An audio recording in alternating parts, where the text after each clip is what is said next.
Good morning students. आपका जो subject है एमसीएस और इसमें मैं 12th चैप्टर आपको पढ़ा रही हूँ डिजिटल मॉड्यूलेशन, है ना। तो डिजिटल मॉड्यूलेशन में हमने डिजिटल मॉड्यूलेशन क्या होता है और पल्स कोड मॉड्यूलेशन, वो भी एक डिजिटल मॉड्यूलेशन का पार्ट हमने पढ़ा था।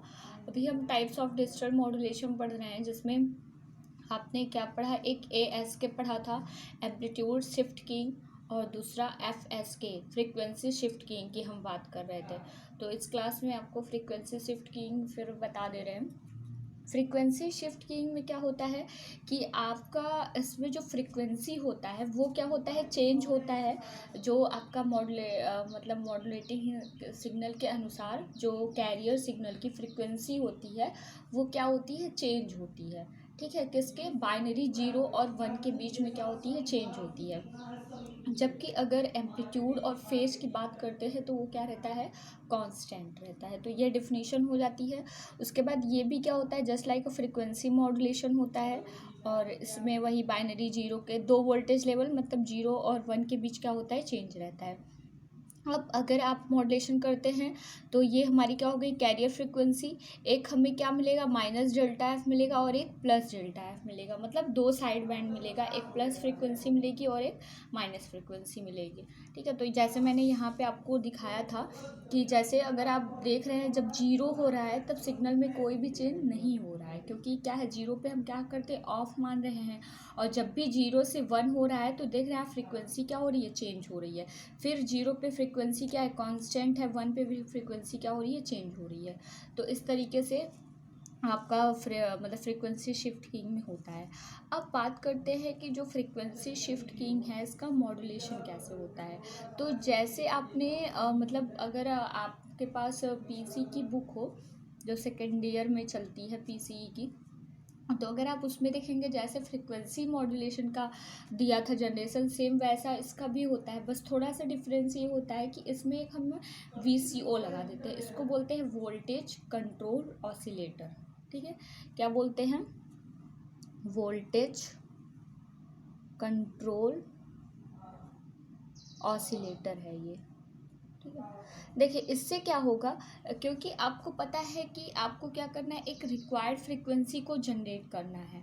देखिए ये सबसे पहले तो जो फ्रीक्वेंसी मॉड्यूलेशन होता है उसकी तरह होता है, और इसमें हम एक क्या करते हैं, वोल्टेज कंट्रोल ऑसिलेटर को यूज़ करते हैं, जो कि आपके सेंटर फ्रीक्वेंसी को क्या करता है, जनरेट करता है। जो आप ये FC देख रहे हैं इसी को ही क्या करता है, जनरेट करता है। और इसी पर हम दो चीज़, मार्क और स्पेस क्या करते हैं, जनरेट करते हैं।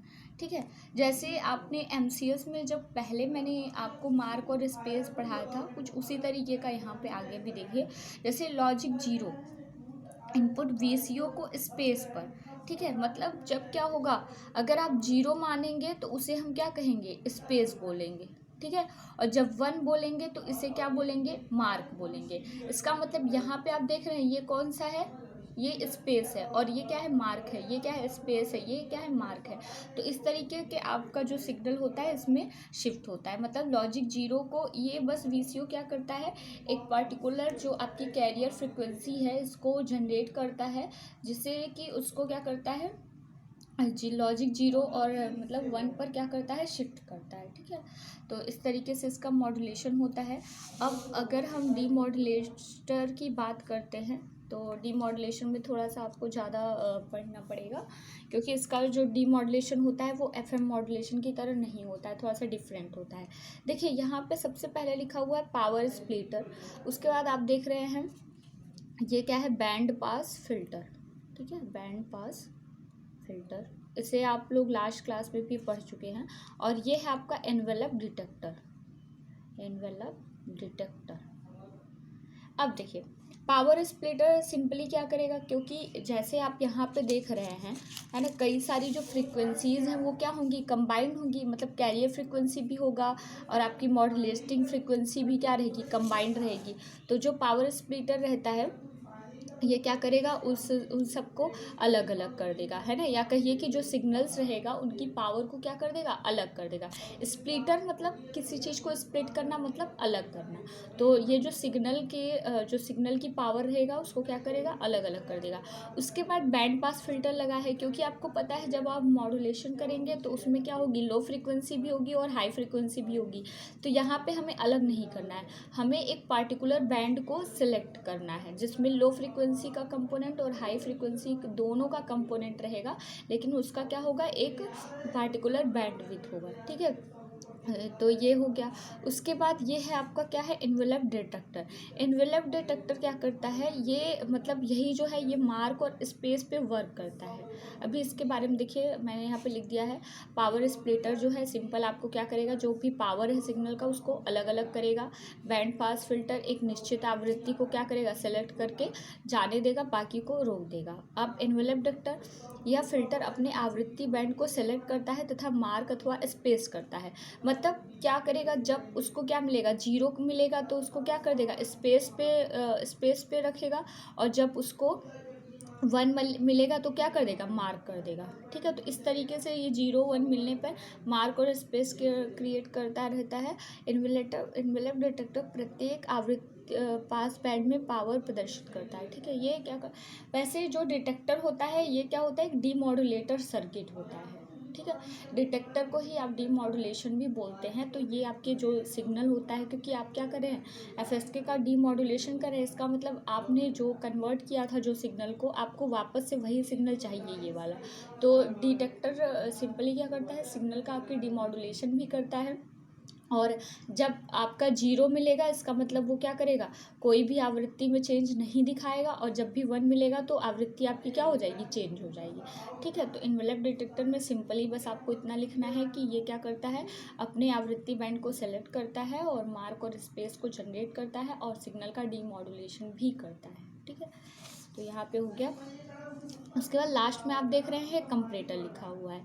देखिए कंपरेटर जो आपने ऑपरेशनल एम्पलीफायर पढ़ा हुआ है ये वैसा ही है, ठीक है। तो ये क्या करता है, जैसे क्या हो रहा है, जैसे ये भी एक सिग्नल भेज रहा है, ये भी एक सिग्नल भेज रहा है ना।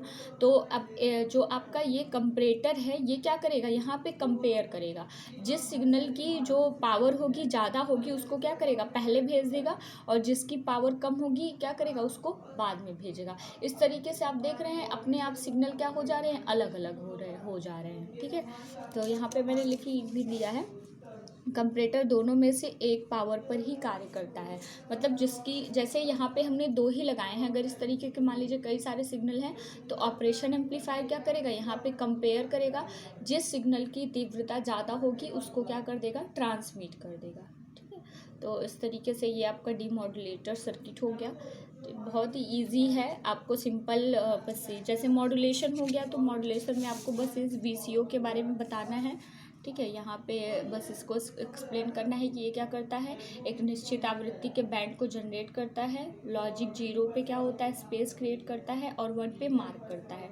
और डीमॉड्यूलेटर सर्किट में क्या होता है, पहले ये पावर को क्या करेगा, अलग करेगा, बैंड पास फिल्टर एक आवृत्ति बैंड को सिलेक्ट करेगा, जाने देगा, फिर इन्वेलप डिटेक्टर क्या करेगा, उसका डीमॉड्यूलेशन भी करता है और उसको सेलेक्ट करके फ्रीक्वेंसी को मार्क और स्पेस भी क्रिएट करता है। फिर ये क्या लगा हुआ है, ऑपरेशनल एम्पलीफायर, या यहाँ पे ऑपरेशन एम्पलीफायर कंपरेटर की तरह कार्य करेगा।